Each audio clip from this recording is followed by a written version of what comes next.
The nurse said, "Sir, her husband is already here. He's sitting in the waiting room." I had the phone pressed to my ear, staring at the kitchen wall where Emma had drawn a sun with a marker the year before. It was around 11 at night. The kids were sound asleep. "Can you describe him?" I asked. "Tall, about 6'1", brown hair, blue shirt." I said, "That's not her husband. I'm her husband, and I'll be there by morning."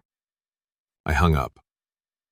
I didn't go to the bedroom. I went to my desk, opened the bottom drawer, and pulled out an envelope.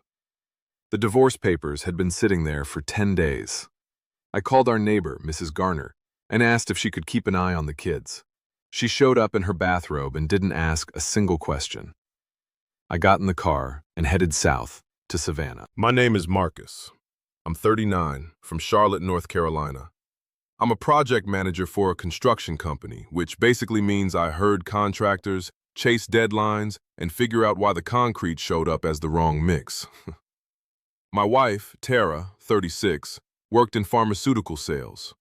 We had 2 kids, Emma, 9, and Jack, 6. Good neighborhood, good school, the kind of neighbors who wave from the driveway but don't get all up in your business. 11 years of marriage.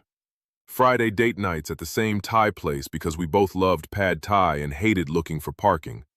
Summer trips to Myrtle Beach once a year. Jack was scared of the waves. Emma thought she was training for the Olympics. Tara fell asleep with the TV on, and I turned it off around midnight. A normal life, built out of little routines that look boring from the outside but feel like a foundation when you're living inside them. About 2 years ago, Tara's company started doing quarterly conferences. Every time, a new city. Miami, Nashville, Scottsdale. She'd leave Thursday and come back Sunday. Networking, training sessions, team events. She brought back pictures with coworkers, complained about PowerPoints and hotel breakfasts. In 11 years, she had never given me a reason not to believe her. Not one. I don't remember the exact day her phone started landing face down on the kitchen counter. It wasn't one big moment I could point to. It was more like a crack in the ceiling. You don't notice it until you're lying on your back and realize it runs from the corner all the way to the light fixture. Phone face down, always on silent. Calls from the garage. She'd step out, close the door, talk for 5 or 7 minutes, then come back in with the same regular face. After the conference in Austin, she went straight to the shower without hugging Emma, who had sprinted to the door, and without picking up Jack, who was waiting on the steps with a drawing he'd made for her. Then one night, I woke up around 2. Her side of the bed was empty. I found Tara in the laundry room, sitting on the dryer, whispering into her phone. She saw me and hit end. "Jessica from work," she said. "She's getting divorced. Sometimes she calls late." I nodded, went back to bed, stared at the ceiling until 4.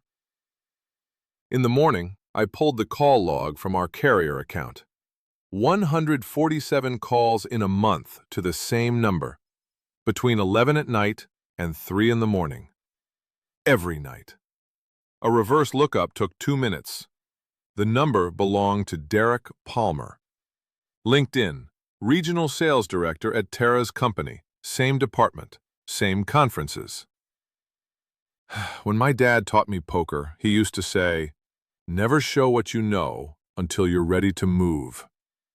He was talking about cards. Linda Chen worked in uptown Charlotte, on the 4th floor of a building with a dentist on the 1st. She was a short woman in her 50s, glasses, and a habit of speaking like every sentence was billable. "North Carolina is an equitable distribution state," she said. "If we can prove marital misconduct, it matters for alimony and the overall settlement. Bring me evidence." A coworker recommended a private investigator, Frank, former military, licensed in the state. $2.5 grand up front. He was in his 50s, gray-haired, driving an old gray Camry that could disappear in any parking lot in America. He didn't look like a guy who tailed people's wives for a living. He looked more like somebody who fixed air conditioners and went to church on Sundays. Frank worked for 3 weeks. The results came in a zip file. Photos. Tara and Derek at a restaurant in Raleigh, his hand over hers. In the parking lot, kissing, her up on her toes. Walking into a hotel at night, walking out in the morning. Through a legal request, Frank got metadata from the carrier. Who called whom, when, and for how long. I found the actual messages myself. One evening, while I was putting Jack to bed, I picked up the family iPad from the shelf in his room, the one he used for cartoons. Tara was still logged into iMessage, and the messages had synced. 3,200 of them over 4 months. I read a few dozen. Pet names, plans, hotel talk, and one message that stuck in my head word for word. He's so boring, Derek. He has no clue. Sometimes I look at him across the dinner table and I want to laugh. I closed the iPad, put it back on the shelf, tucked Jack's blanket around him, and walked out. Then I called Linda Chen. Tara pulled her travel bag out of the closet. Blue, soft-sided, still tagged from her last flight. Bachelorette weekend in Savannah, she said. College friends. Megan, Haley, Christine. Brunches, cute shops, a boutique hotel on River Street. I drove her to the airport, kissed her goodbye, and waved as she went inside. Frank had been in Savannah since the day before. He called me 2 hours after she landed. Wrong hotel. No girlfriends. A man picked her up. Same guy from the photos. I got through the rest of the day like nothing was happening. Picked up the kids, heated up lasagna, checked homework, got them both to bed. The hospital called around 11. Anaphylactic shock. Allergic reaction at a restaurant. Derek had called 911. At the ER, he told them he was her husband, so they'd let him back to see her. You know the rest. The nurse, the man in the blue shirt, Mrs. Garner in her bathrobe. 4 hours on the highway, with no radio and no stops. I didn't call anyone. The tank was almost full, because I had filled it that afternoon, back when I still didn't know where I'd be driving that night. I parked at the hospital around 4 in the morning. Visiting hours started at 8. I reclined the seat, closed my eyes, and lay there until sunrise without sleeping for a single minute. In the elevator mirror, when I finally went upstairs, I saw a guy with red eyes and a wrinkled shirt, and it took me a second to recognize myself. Room 4B. Tara was sitting up in bed. The IV had already been disconnected. Derek was in the chair on her right, holding her hand. They turned toward me at the same time. Tara's face froze, like she had forgotten which expression she was supposed to use and decided to pick none. Derek let go of her hand, stood up, and backed toward the wall. Blue shirt. Same one as yesterday. Derek, you should leave. My attorney will be in touch. He walked to the door. Halfway there, he turned back. No anger, no guilt. Just the look of a man who wanted to say something and decided words would only make it worse. He left. The door eased shut behind him with a soft click. I pulled out the envelope and placed the papers on the nightstand beside the plastic hospital cup. Tara looked at the papers, then at me. She started crying quietly, not even wiping the tears away. Marcus, it was a mistake. He doesn't mean anything. You wrote to him that I was boring, that you wanted to laugh at me across the dinner table. That wasn't a mistake, Tara. That was a choice. And now, this is mine. I set a pen next to the papers and walked out. Down the hall, past the nurse's station, into the elevator.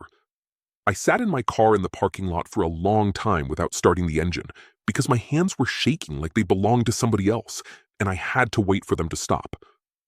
The divorce took 5 months. Linda Chen brought the photos, the metadata, screenshots from the iPad, the hotel records, and the hospital registration where Derek had listed himself as the patient's husband. Tara's lawyer looked at the folder and, after a closed-door conversation with her, stopped fighting the alimony issue. Primary custody? Me. The house? Me. The retirement account? Me. Tara got the car and a child support obligation.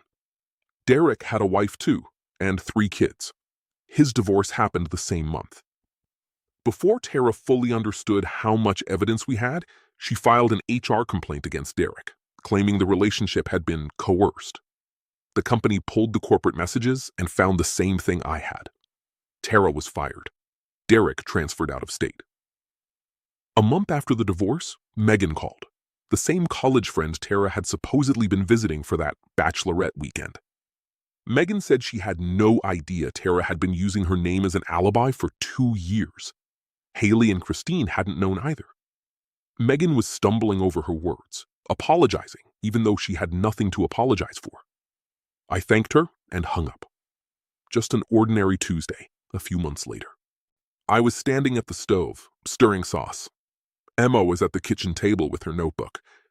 "Dad, does necessary have 2 S's or 1? 1 C, 2 S's. She nodded and kept writing. Jack was building something on the floor, and one little piece rolled under the fridge. He came over and tugged on my pant leg. I turned off the burner, got down on the floor, reached under, found the little red brick, and handed it to him. He said, "Thanks," and went back to his tower. The sauce started bubbling. I turned the heat down and took 3 plates out of the cabinet.